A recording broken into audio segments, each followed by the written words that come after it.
Hi, ladies and gentlemen. Austin Peterson here with the Freedom Report podcast on the libertarianrepublic.com. Thanks very much for tuning into our live stream on Facebook, or thanks very much for listening to us later on Podbean and downloading our podcast. Very grateful for you for helping spread the message of economic freedom and personal liberty. We've got some breaking news today that we're going to be talking about. Jill Stein has a warrant issued for her arrest. If you don't know, Jill Stein is the Green Party's presidential candidate for 2016, and she was issued a warrant for her arrest after she committed an act of vandalism that we will be examining here later in the show. Apparently, she was attending a oil pipeline protest that has been simmering over the last couple of weeks, and it's started a conflict between protesters, Native American tribes that are claiming the area has significance to their culture, and it sparked a discussion over the question of eminent domain, property rights, and the use of mercenaries. Actually, there are private security firms that have been brought in to protect the oil pipeline, and we're going to talk about this from a libertarian angle here in just a minute. I want to read to you the breaking news, take a look at the act of vandalism that Jill Stein engaged in, and discuss a little bit about this situation that's been brewing. Now, a lot of my viewers have been asking me to comment on this oil pipeline for the past few days, and it's grown into a fever pitch, but I don't like to comment on things, of course, unless I've educated myself and make sure that I understand all sides of the issue. So we're going to read a little bit about the news today. We're going to talk about the people who are involved, and we're going to discuss the implications of this on Jill Stein's presidential campaign. So first of all, let's take a look at the news. Right now, it looks like Jill Stein has officially got a warrant out for her arrest. I'm going to go ahead and show you guys the clip of her defacing a bulldozer with spray paint. Take a look at this. This is actually pretty hilarious. I'm going to go ahead and pop this up. Let's take a look at old Jill Stein and her act of vandalism. There you are. You can see Jill Stein right there. And she's got her spray paint. And she is definitely vandalizing that bulldozer, right? Here's the protesters, lots of media around. And she says that this is not a camera op photo opportunity for her presidential campaign. But you got to say this makes pretty good news, especially when you're a presidential candidate who has a warrant issued for their arrest. But yeah, this is clearly an act of vandalism by Jill Stein. But the question is it legitimate? Is it a legitimate act of protest? Something that we've got to discuss here today. So let me read to you guys a news story that I pulled up I thought was fairly objective when it came to the question of what's going on with the North Dakota oil pipeline. The chairman of the Standing Rock Sioux Tribe says a federal judge's decision to temporarily stop work on some, but not all, of a portion of the Dakota Access's pipeline puts his people's sacred places at further risk of ruin and desecration. So the breaking news related to this Jill Stein story is that apparently a judge has granted a temporary halt to some of the work on the oil pipeline, which is what some of these protesters want, but not a full work stoppage. U.S. District Judge James Boasberg said Tuesday that work will temporarily stop between State Highway 1806 and 20 miles east of Lake Oahe, but that work will continue west of the highway. Chairman Dave Archambault said in a statement that the tribe is disappointed that the judge's decision doesn't stop the destruction of sacred sites while the tribe waits for a different ruling. There will be a new decision by the end of Friday this week. Today, if you're watching this show or listening to this later, today is September the 7th, so we've got 2 days for us to determine what's going to happen with this oil pipeline. There have been some clashes with protesters. Morton County Sheriff's Office spokeswoman Donald Presky said 4 private security guards and 2 guard dogs were injured after several hundred protesters confronted construction crews Saturday afternoon at the Dakota Access Pipeline construction site. One of the security officers was taken to a Bismarck hospital. 2 guard dogs were taken to a veterinary hospital. Tribal spokesman Sitting Bear said protesters reported that 6 people had been bitten by security dogs, including a young child. At least 30 people were pepper sprayed, he said. Presky said law enforcement authorities had no reports of protesters being injured. So let's talk about this. Well, one of the topics that came up was a question of them using what they called mercenaries or private security. Of course, no libertarian is going to argue against private security because that's one of the most libertarian things that we argue for is the privatization of security.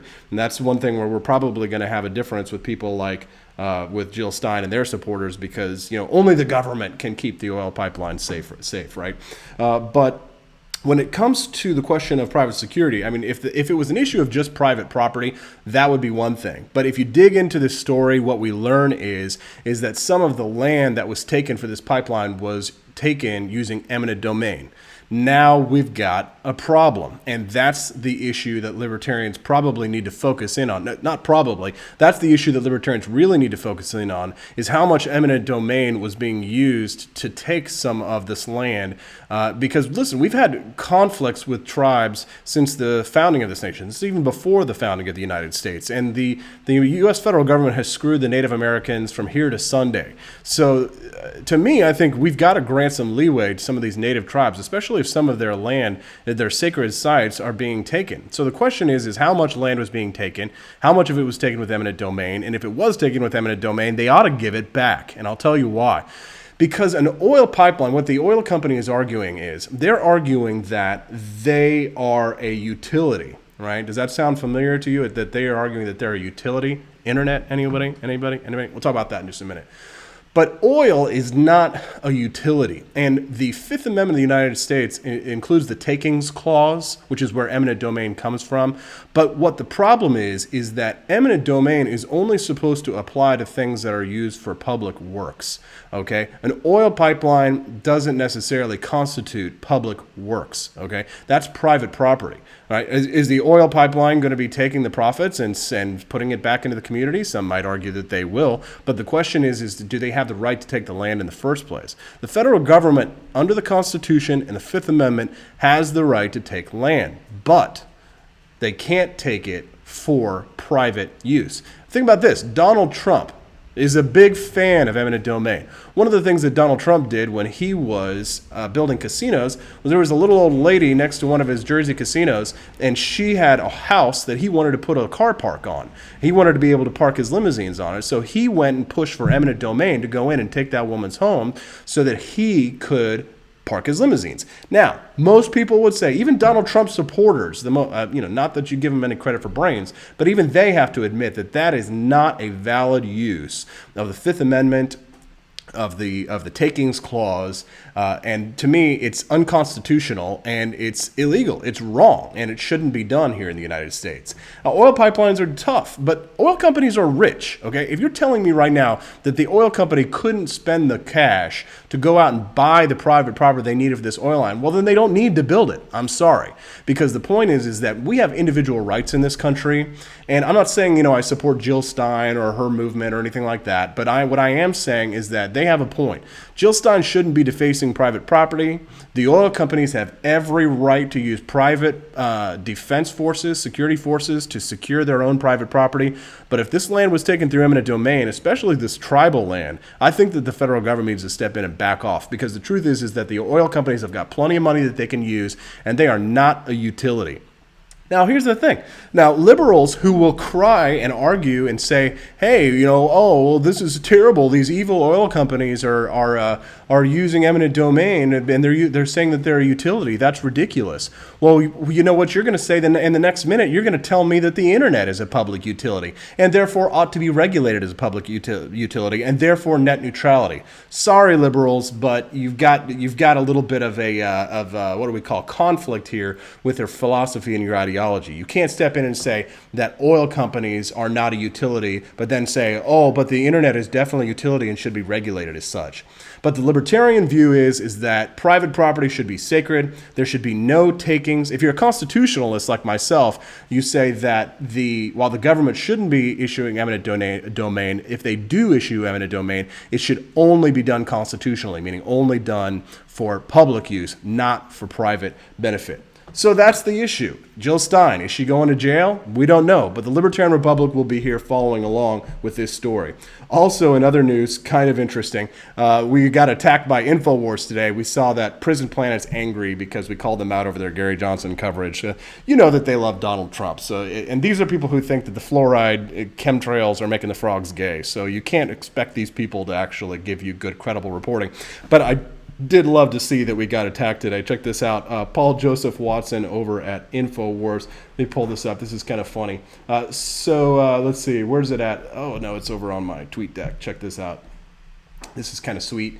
Over here, Infowars.com is attacking the Libertarian Republic. Man, big news.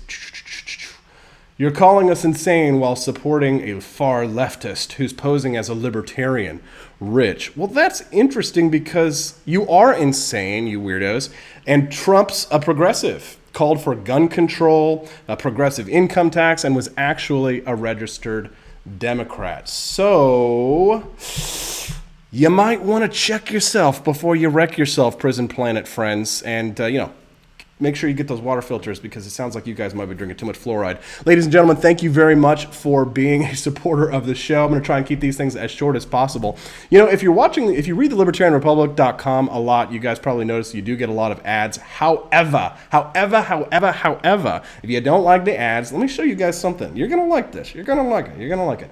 The Libertarian Republic without ads. I want you guys to see this. Look how beautiful this website is. If you go to the libertarianrepublic.com, you guys can get a membership. It's $5 a month right there. You can cancel anytime. Look, I make it as easy as possible. Just try it for a month. 1 month, guys, and you guys will be able to have a beautiful ad-free site, help support libertarian journalism.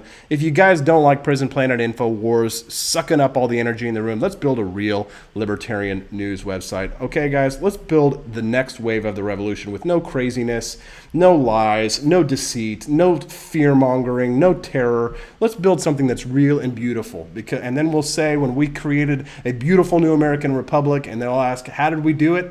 We'll just say, it is what it is. Thanks a lot for watching the show today. I hope you guys have a fantastic day. Don't forget to come back every single day to your home for economic freedom and personal liberty at thelibertarianrepublic.com.